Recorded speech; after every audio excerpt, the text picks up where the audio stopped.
Yeah. And that's correct. We do it all for her. Little Sydney. I'd like to, before I start on my topic, which is transparency, point out what I think is the county's most recent victory in the courts or in the legal arena, and that is the Department of Economic Opportunity's final order approving our changes to our comprehensive plan. I'd like to just have a brief moment of silence for the Expressway-Oriented Transient Commercial Services Center. That is the land use designation that would have allowed extreme sports. I think some of us will remember the extreme sports water park proposal that would have been so devastating to our urban boundary, as well as our quality of life. So goodbye, good riddance, see ya. Also, the same goes for package plants and oversized septic systems. Martin County cares about our environment, and the DEO has approved those changes. So now, another victory I'd like to point out. I'd like to say that the Board of County Commissioners took a major step forward this year toward more transparent local government.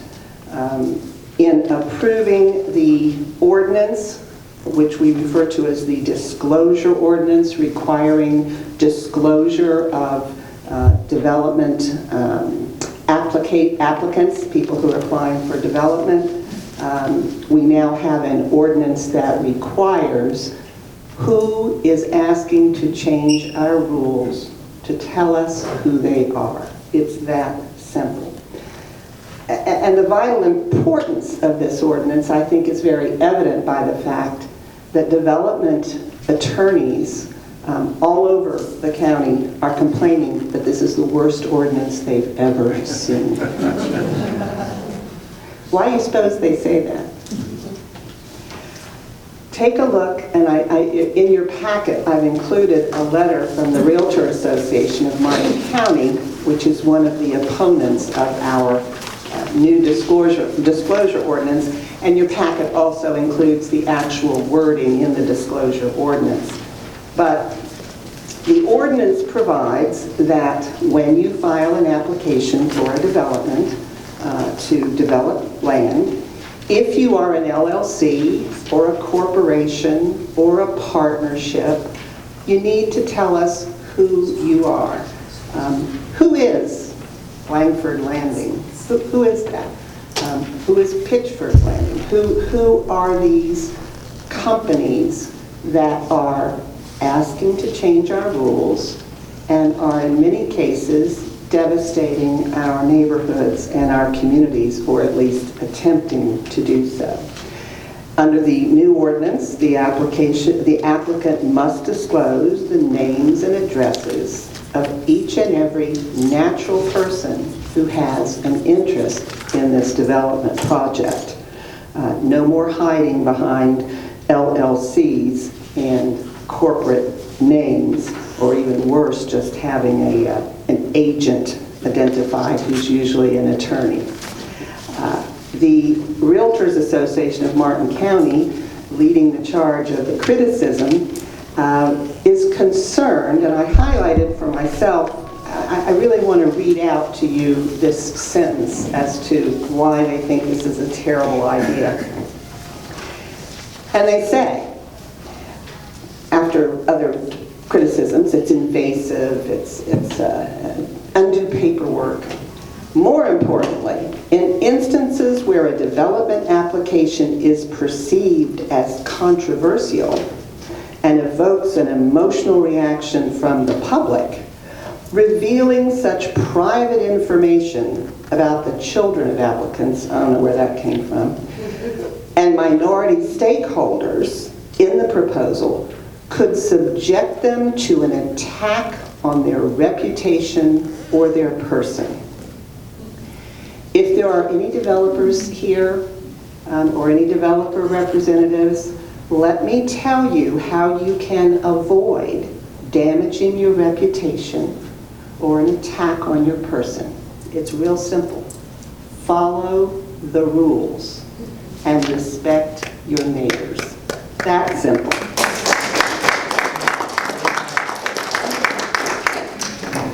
And another matter that was raised by the realtors and also some of our minority commissioners is that, well, gee, if the developers have to identify themselves, so should you, Martin County Conservation Alliance. When you get up and you object to a proposal, I want to know who all your members are. When you, Thousand Friends of Florida, get up, when you, Guardians of Martin County, get up and speak against a proposal, apparently only if you speak against it. If you speak for it, you're fine. But if you speak against it, we need to know who all your members are and what you're getting out of this. And once again, for any developers out here or any developer representatives, let me tell you what the Martin County Conservation Alliance, the Guardians of Martin County, Thousand Friends of Florida, and similar organizations are getting out of their appearance in front of the commission. They're getting a quality of life and a community that they care about and they love and they're proud of. That's what they're getting. There are some specific examples. Another thing that the opponents were concerned about is what's going to happen. We don't have any corruption. We don't have any unfairness. Everything's all in the open in Martin County anyway. Well, I'm not here to tell you that Martin County is corrupt. I'm not here to tell you that we have a corruption problem. I don't think we do, frankly. I really don't. But we do have questions. We have questions. And issues have come up. There have been applications filed for land use changes and development in the name of corporations that do involve at least one county commissioner. And no one would know that based on the application. We do have applications that have been filed by corporations that we don't know who they are. Who is coming in and changing our rules? I think somebody mentioned Langford Landing. I don't know how many of you are familiar with it. If you're not, please go out and take a look out in Jensen Beach. Very old, very revered property that has been just devastated, just cleared. There's nothing left except a preserve area which was created because they violated the rules years ago and had to make up for it by putting in a preserve. Now that's their one good thing that they have, the thing that the county made them restore. But Langford Landing, I looked into that. It's a company, it's a corporation. We don't know who the people are, but I do know the corporation's from Arizona.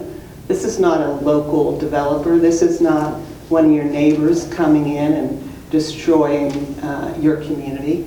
They're from Arizona. Pitchford's Landing is Pitchford's is Riley Enterprises LLC. Not a clue who's behind that. We know Bill Riley stands up front, but clearly there are other people involved in that development and we don't know who they are. The Extreme Sports that we mentioned a while back. These are people who are coming into our community, making changes and devastating some of our neighborhoods, and we don't know who they are. I think we have the right to know that. I think we should know that. I wanted to just mention a couple of the other types of ordinances and rules that usually accompany transparency, usually are part of transparency. Disclosure of who is making applications and who is requesting changes in our rules and plans. That's just one portion. Another area that needs to be looked at is conflict of interest. And I want to make sure everybody understands these are ordinances and statutes that are in place all over the state of Florida, all over the country. We're not on the cutting edge here. We're catching up. There are a lot of counties, municipalities, and even states that have these laws on the books already. They're legal, they've been tested, and we need to move forward with them. Conflict of interest rules would prohibit elected or appointed officials or staff members from benefiting either directly or indirectly from actions that are taken by the government agency that employs them. This occurs more often than you'd think, especially with staff members who don't have any disclosure requirements. I had a case just recently, within the last few weeks, that involved an employee in the engineering department who made a unilateral decision that actually went counter to a decision that had been made by the Board of County Commissioners, and it turns out her husband works for an agent for the applicant, but nobody knows that. Yet she just made a unilateral decision to change a commission vote. We got that reversed, but we found out there are no real rules relating to conflict of interest in Martin County. Another area is the revolving door rules. Revolving door involves either elected or appointed officials who leave government and immediately go in to work for somebody who has business in front of the government. We had an example of that very recently when one of our planners quit and within 2 days was named the planning director of a local development firm and is now submitting applications and memoranda to her former colleagues and bosses to get approval. Most revolving door rules require a cooling off period of anywhere from 6 months to 2 years before you can leave county government and go work for an agency that, a private company that does business, or at least you can't appear before your agency. Lobbyist registration, it's another part of the transparency ordinances that I hope we're going to be working on, to have people who appear in front of the commission and request changes or applications at least register in a central area who they are, who they work for. And the last one is one I talked about a couple of years ago, I think, which is the pay-to-play rules. Pay-to-play refers to people who pay, that is, usually make campaign contributions to elected officials, and in exchange they get contracts to work for the county. That's very common, and again, most places, a lot of states have pay-to-play rules which prohibit a vendor from being able to contract with a county or a state within 2 years after making campaign contributions to the elected officials. So those are all areas that we're looking at. My partner Howard and I have been working probably 8 or 9 years on these kinds of rules, starting with the Mazzalotti case down in Palm Beach County, and where a lot of these types of situations arose. We haven't seen them in Martin County, and we're not going to see them if we continue to make our ordinances show that we are transparent. Thank you.